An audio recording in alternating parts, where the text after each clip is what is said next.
يا نفس إن لم تظفري لا تجزعي.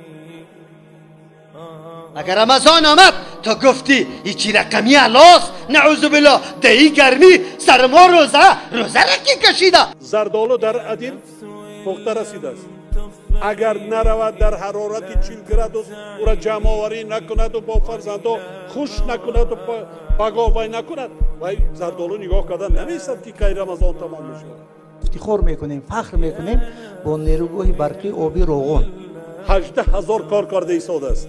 18,000 ساختمانچی. اگر آنها همش میباشیدن روزه دارن، ماه سپتامبر نه یک سال پس دیگه به استفاده دادن نمیتونیم. بالله قسم کافر هستی، زنت طلاق است، بعد از او زنا میکنی، حکم الله را تو تغییر میدی.